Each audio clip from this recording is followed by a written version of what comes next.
کہ تم خالص نیت لے کر خالص اللہ کی رضا کے لیے تمام جو مناسک حج ہیں ان کو اچھے طریقے سے ادا کرو۔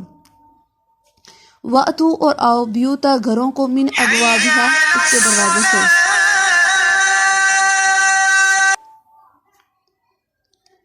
یعنی اگر تم نے گھروں کو آنا ہی ہے، کسی ضرورت کے تحت تمہیں گھر میں آنا پڑتا ہے تو تم کیا کرو، اس کے دروازوں سے آؤ۔ وَاتَّقُوا اللَّهَ اور ڈرو اللہ سے، اللہ سے ڈرتے رہو، ہر کام میں اللہ سے ڈرتے رہو، لعلکم تاکہ تم تفلحون فلاح پا سکو۔ وقاتلوا اور لڑو، یہاں پہ جنگ کی بھی بات کی جا رہی ہے، جہاد کی بھی بات کی جا رہی ہے۔ وقاتلوا اور لڑو، جنگ میں مخالف جو ہوتے ہیں ان سے لڑنا پڑتا ہے، ایک دوسرے سے لڑے ہوتے ہیں، تو یہاں پہ انہی کی بات کی جا رہی ہے۔ وقاتلوا اور لڑو فی سبیل اللہ اللہ کی راہ میں، الذین ان لوگوں سے، یقاتلونکم جو تم سے لڑتے ہیں۔ حکم آیا کہ لڑو، لیکن ساتھ ہی اللہ نے بتا دیا کس سے لڑنا ہے، جو تم سے لڑے ہیں، اور جو نہیں لڑتے ان کو نہیں مارنا۔ کون نہیں لڑا؟ بیمار، بوڑھے، بچے، عورتیں۔ اگر وہ آگے نہیں آتے، وہ تم سے نہیں لڑتے تو تم نے ان کو نہیں مارنا۔ وَلَا تَعْتَدُوا اور نہ حد سے گزرو۔ اللہ تعالیٰ بھی یہاں پہ دیکھیں نا ایک حد بندی لگا رہے ہیں، کیونکہ جب انسان لڑا ہوتا ہے تو اس کے جذبات کو کنٹرول کرنا بہت ہی مشکل ہوتا ہے، وہ اپنے آپے سے باہر ہوا ہوتا ہے، وہ اتنا زیادہ جوشیلا ہوا ہوتا ہے کہ وہ کہتا ہے کہ سامنے والے کو آج ختم ہی کر دینا ہے۔ لیکن اللہ تعالیٰ یہاں پہ فرماتے ہیں وَلَا تَعْتَدُوا اور حد سے نہ گزر جاؤ۔ ایسا نہ ہو کہ تم لڑائی میں ان چیزوں کو بھول جاؤ کہ اللہ نے کہا کہ تم نے ان سے لڑنا ہے جو تم سے لڑے ہیں، ایسے ہی ہے نا۔ اور اس کی بہترین مثال ہمیں صحابہ کرام کی زندگی سے ملتی ہے کہ ان لوگوں نے جب جنگ بھی کی تو کتنے بیلنس طریقے سے کی۔ تو یہ اللہ تعالیٰ ہماری تربیت ہی کر رہے ہیں، ہمیں بتا ہی رہے ہیں کہ جب بھی آپ نے اللہ کی راہ میں جہاد کرنا ہے، جنگ کرنی ہے، تو ان لوگوں سے لڑنا ہے جو آپ سے لڑتے ہیں۔ جو آپ سے نہیں لڑتے، آپ نے بے وجہ ان کو نہیں چھیڑنا، ان کو قتل نہیں کرنا۔ وَلَا تَعْتَدُوا اور نہ حد سے گزر جانا ہے، اللہ نے جو حدیں باندھ لی ہیں اس کے آگے نہیں جانا۔ ہمارا ایک خود ساختہ جملہ ہے نا کہ محبت اور جنگ میں سب جائز ہے، لیکن یہ بات بہت ہی زیادہ غلط ہے۔ محبت بھی اگر حد سے بڑھ جائے تو وہ نقصان دہ ہے، اگر نفرت بھی حد سے بڑھ جائے تو وہ بھی نقصان دہ ہے۔ اللہ تعالیٰ نے ہر چیز میں اعتدال پیدا کیا، حد سے جو بھی چیز بڑھ جائے گی وہ آپ کے لیے نقصان دہ ہو جائے گی، چاہے وہ کوئی بھی چیز ہو، محبت ہو یا نفرت ہو، کچھ بھی۔ اگر یہ حد کو آگے کر دے، حد سے پار ہو جائے، اس میں نقصان صرف آپ کا ہی ہوگا۔ اسی لیے اللہ تعالیٰ نے حد بندی کر دی۔ پھر اللہ نے فرمایا وَلَا تَعْتَدُوا اور نہ حد سے گزرو، ان اللہ بے شک اللہ یحب نہیں پسند کرتا معتدین حد سے گزرنے والوں کو، یعنی جو حد کو توڑ دیتا ہے، حد کو پار کر دیتا ہے، پھر اللہ اس کو پسند نہیں کرتا۔ وَاقْتُلُوهُمْ اور لڑو ان سے، حیث جہاں سے، ثقفتموہم پاؤ تم ان کو، وَأَخْرِجُوهُمْ اور نکالو ان کو، من حیث جہاں سے، اخرجوکم نکالا تم کو۔ اب یہاں پہ اللہ تعالیٰ فرماتے ہیں وَاقْتُلُوهُمْ ان سے لڑو، کن سے؟ جو تم سے لڑ رہے ہیں، جو کافر ہیں، جو مشرک ہیں، ان سے لڑو۔ حیث ثقفتموہم جہاں پر بھی تم ان کو پاؤ، وَأَخْرِجُوهُمْ اور نکالو ان کو، من حیث اخرجوکم جہاں سے انہوں نے تم کو نکالا۔ کہاں سے نکالا تھا؟ مکہ سے، مکہ سے نکالا تھا نا۔ تو اللہ فرماتے ہیں کہ ان کے ظلم و زیادتی کی وجہ سے تم بھی ان کو وہاں سے نکال دو۔ والفتنۃ اور فتنہ، اس کا معنی ہوتا ہے ستانا، تپانا، اور اگر اس کے مفہوم میں چلے جائیں تو دین سے روکنا، ٹھیک ہے، دین کے راستوں میں رکاوٹ پیدا کرنا، اور آزمائش بھی اسی میں ہی آتا ہے۔ جب انسان اللہ کی راہ میں چلتا ہے تو اس پر آزمائش آتی ہی آتی ہے، کیونکہ اللہ تعالیٰ اپنے بندے کا پھر ٹیسٹ کرتے ہیں، وہ دیکھتے ہیں کہ یہ کتنا پکا ہے۔ مومن جو ہے اس کی آزمائش ہوتی ہی ہے، تاکہ وہ ایک کہتے ہیں نا کندن بن سکے، یہ وہی بات ہے۔ اللہ تعالیٰ اس کو ہر طرح کے میل کچیل اور کھوٹ سے پاک کر کے اس کو خالص بنا دیتے ہیں۔ تو جب بھی دین کے راستے میں چلتے ہیں تو آزمائش اگر آ جائے تو ڈرنا نہیں. لیکن والفتنہ تو یہاں پہ اس آزمائش کے بارے میں بات کی جا رہی ہے جو لوگ اللہ کے راستے سے روکتے ہیں. اللہ تعالیٰ فرماتے ہیں والفتنہ تو، اور فتنہ اشد سخت ہے من القتل، قتل سے. قتل جو ہے وہ بھی بہت ہی ناپسندیدہ عمل ہے، لیکن فرمایا جو فتنہ کرتا ہے، جو مومنوں کو ستاتا ہے، جو مومنوں کو تپاتا ہے، مومنوں کو دین کے راستے سے روکتا ہے، یہ عمل اس سے بھی زیادہ خطرناک ہے. پہلے تم فتنے کو ختم کرو. اللہ فرماتے فتنہ سخت ہے قتل سے. ٹھیک ہو گیا. وَلَا تُقَاتِلُوهُمْ، اور نہ لڑو ان سے عند المسجد الحرام، مسجد حرام کے نزدیک، یعنی حرم کے نزدیک تم کسی سے بھی جنگ نہ کرو، چاہے تمہیں اپنا دشمن وہاں مل ہی کیوں نہ جائے، لیکن تم ادھر اس کو قتل نہیں کر سکتے. حتیٰ یہاں تک کہ، اب یہاں پہ اللہ فرماتے حتیٰ یہاں تک کہ یقاتلوکم، اگر وہ لڑیں تم سے، یعنی یقاتلوکم لڑیں تم سے، فیہی بیچ اس میں، کس میں؟ حرم پاک میں. اگر وہ بیت اللہ میں آ کر تم پر حملہ کرتے ہیں، مسجد حرام کی نزدیک میں، ان کی حدود میں آ کر تم سے جنگ کرتے ہیں، تو کیا کرنا ہے؟ فَإِن قَاتَلُوكُمْ، پس اگر قتل کریں تم کو، یعنی لڑیں تم سے، فَاقْتُلُوهُمْ، پس لڑو تم بھی ان سے. اگر وہ باز نہیں آتے، مسجد حرام کی حدود میں تم سے لڑتے ہیں، تو تم پھر پیچھے نہ ہٹو، تم بھی پھر ان پر وار کرو. جیسے وہ تم سے لڑے ہیں ویسے ہی تم ان سے لڑو. کذالک، اسی طرح، جزاؤ، بدلہ ہے، کافرین، کافرین کا، یعنی اللہ تعالیٰ فرماتے ہیں اسی طرح ہم کافروں کو ان کا بدلہ دیتے ہیں. اللہ نے یہاں پہ حد بتا دی تھی. پہلے کہا کہ جہاں پر بھی تم ان کو پاؤ ان کو قتل کرو. پھر اللہ نے فرمایا مسجد حرام کے نزدیک تم لڑو نہ، وہاں پر کوئی جھگڑا فساد نہ کرو. لیکن اگر دشمن جو ہے مسجد حرام کی حدود میں آ کر تم سے لڑتا ہے تو تم پھر پیچھے نہ ہٹو، ان سے اس حد تک لڑو جہاں تک وہ لڑتے ہیں. ٹھیک ہے. پھر اللہ تعالیٰ فرماتے ہیں کہ اسی طرح اللہ تعالیٰ کافروں کو ان کا بدلہ دیتا ہے.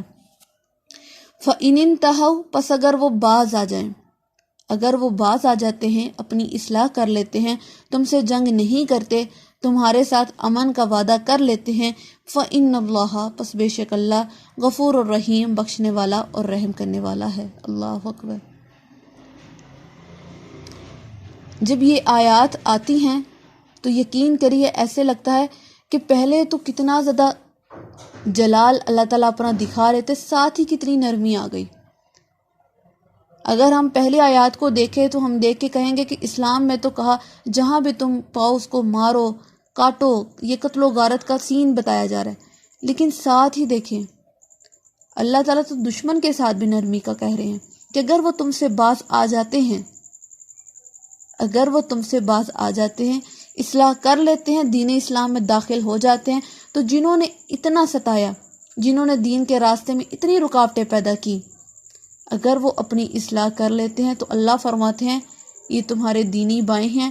جب وہ اسلام میں داخل ہو گئے تو ان کے پچھلے تمام گناہوں کو اللہ نے معاف کر دیا. اللہ غفور الرحیم ہے. سبحان اللہ. ہے کوئی ایسا دین کہ جس میں داخل ہوتے ہی ہمارے تمام پچھلے گناہ معاف کر دیے جائیں؟ یہ جو رب ہمیں کہے کہ تم ایک دفعہ میری طرف آ کر تو دیکھو، میں تمہارے لیے تمام چیزوں کو آسان کر دوں گا اور میں خود تمہاری بخشش کروں گا، میں تمہارا ساتھ دوں گا. الحمدللہ کہ اللہ نے ہمیں مسلمان پیدا کیا. وقاتلوہم، اور لڑو ان سے، حتیٰ یہاں تک کہ لا تکون، نہ رہے، فتنۃ، فتنہ. اللہ نے فرمایا نا قتل سے سخت ہے فتنہ. پھر اللہ یہاں پہ یہی فرماتے ہیں ان سے تب تک لڑو جب تک فتنہ باقی نہ رہے. وَيَكُونَ الدِّينُ، اور رہے دین، للہ، اللہ کا، یعنی فتنے کو ختم کر دو اور اللہ کا دین جو ہے وہ ہر طرف پھیلا دو، اللہ کا دین غالب آ جائے اور فتنہ جو ہے وہ ہار جائے. کہیں پہ بھی نہ رہے فتنہ، باقی نہ رہے، ہر طرف سے مٹ جائے فتنہ. فَإِنِ انْتَهَوْا، پس اگر وہ باز آ جائیں. پھر اللہ فرماتے ہیں فَإِنِ انْتَهَوْا، پس اگر وہ باز آ جائیں، فَلَا عُدْوَانَ، پس نہ زیادتی کرنا. پھر اللہ فرماتے ہیں کہ جب تم ان پر غالب آ جاؤ اور وہ تم سے جنگ سے پرہیز کریں، باز آ جائیں، پھر تم نے ان کے ساتھ زیادتی نہیں کرنی، الا مگر علی الظالمین، اوپر ظالموں کے، لیکن جو شخص ظالم ہے اس کو تم نے پھر بھی قتل کر دینا ہے۔ جیسے جنگ بدر میں 2 قیدیوں کو قتل کیا کیونکہ وہ ظالم تھے، ان کو اسلام کی دعوت بھی دی گئی لیکن پھر بھی انہوں نے نہ اسلام قبول کیا۔ پھر جنگ فتح کے مکہ فتح کے موقع پر جب نبی کریم صلی اللہ علیہ وآلہ وسلم مکہ میں داخل ہوئے تو اللہ کے نبی نے سر پر لوہے کی ٹوپی پہنی ہوئی تھی، ابھی وہ اتار ہی رہے تھے کہ ایک آدمی نے آواز لگائی کہ عبداللہ نامی جو کافر ہے، مشرک تھا، وہ کعبے کا پردہ پکڑ کر لٹکا ہوا ہے، چھپا ہوا ہے، تاکہ وہاں پر اس کی نجات ہو سکے، تاکہ وہ بچ سکے۔ تو اللہ کے نبی نے حکم دیا اس کو پکڑو اور قتل کر دو۔ یہ کیوں کہا گیا؟ کیونکہ وہ ظالموں میں سے تھا۔ تو اللہ تعالیٰ فرماتے ہیں اگر وہ تم سے جنگ سے باز آ جائیں، تم نے زیادتی نہیں کرنی، لیکن جو ظالم ہیں ان کو پکڑ پکڑ کے مارنا ہے۔ الشہر مہینے، حرام حرمت والے، بالشہر الحرامی بدلے حرمت والے مہینے کے۔ حرمت والے مہینے کون سے ہیں؟ 4 مہینے ہیں، ذی القعدہ، ذی الحج اور محرم اور رجب۔ یہ 4 مہینے ہیں جو حرمت والے مہینے ہیں، جس میں اللہ تعالیٰ نے جنگ کرنے سے منع کیا۔ والحرمات، اور حرمتوں کا قصاص بدلہ ہے۔ حرمتوں کا کون سی حرمتیں؟ ایک یہ مہینے اور دوسری بیت اللہ، کہ اللہ تعالیٰ فرماتے ہیں کہ اگر کوئی بیت اللہ کی عزت کو پامال کرتا ہے، اس کے خلاف کھڑا ہوتا ہے تو اس کا بھی بدلہ ہے، ٹھیک ہے، اس سے بھی جہاد کرو، جنگ لڑو۔ فمن اعتدی، پس جو کوئی زیادتی کرے، علیکم، تمہارے ساتھ، جو کوئی تم سے زیادتی کرتا ہے، فاعتدوا، پس زیادتی کرو، علیہ، اس کے ساتھ، بمثلہ، مانند، ما اعتدی، جتنی زیادتی کی، علیکم، اوپر تمہارے۔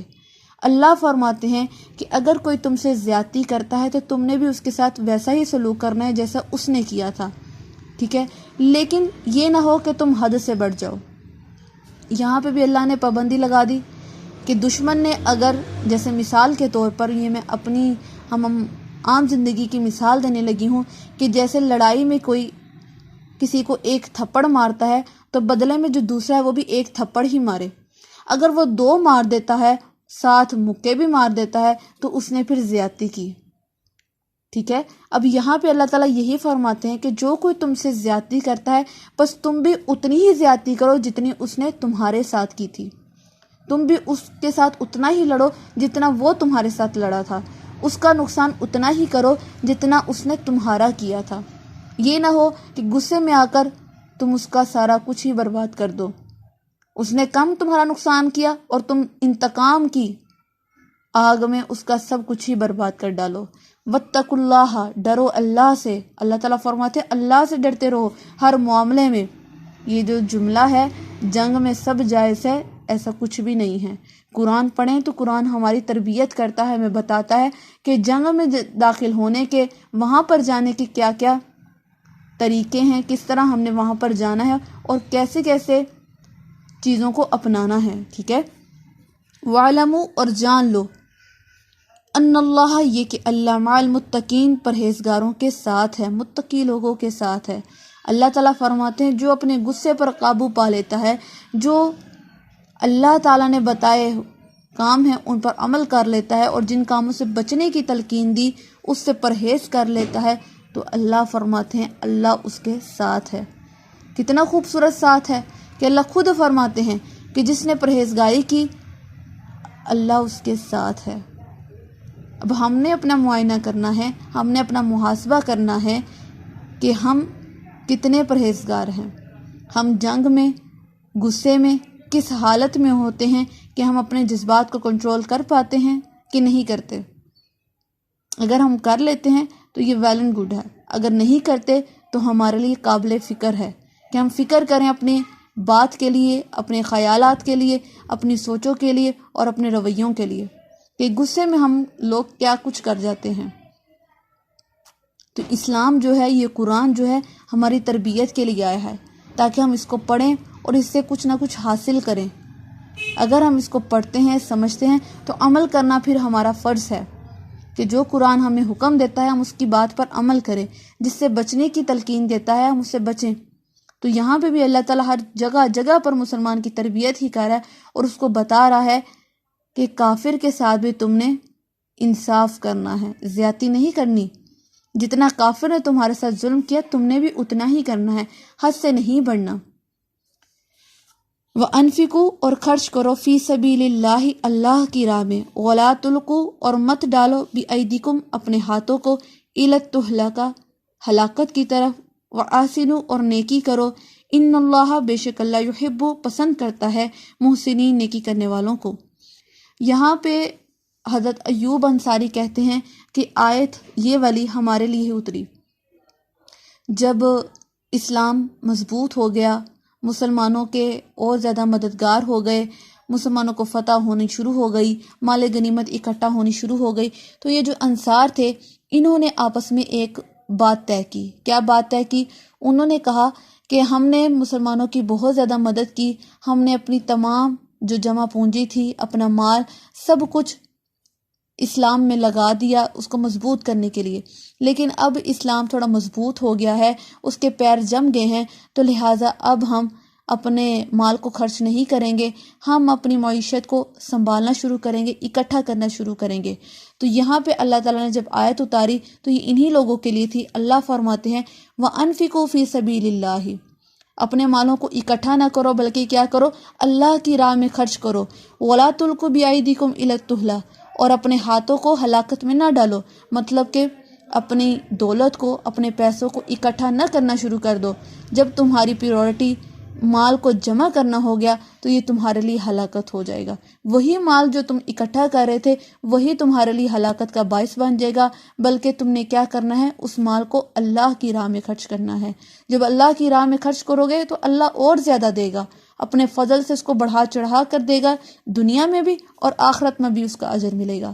پھر اللہ فرماتے ہیں وَآسِنُوا اور نیکی کرو، بھلائی کرو، إِنَّ اللَّهَ يُحِبُّ الْمُحْسِنِينَ بے شک اللہ نیکی کرنے والوں کے ساتھ محبت کرتا ہے۔ کتنا ہی خوبصورت لفظ ہے کہ اللہ فرماتے ہیں کہ جو نیکی کرتا ہے، احسان کرتا ہے، اللہ اس کو پسند کرتا ہے۔ اب ہم نے بھی اپنے آپ کو ایسا بنانا ہے کہ اللہ ہم سے محبت کرنے لگ جائے۔ ٹھیک ہے، آج کا سبق ہم یہی تک رکھیں گے، باقی انشاءاللہ تعالیٰ کل اگر زندگی رہی تو ضرور یہیں سے کنٹینیو کریں گے۔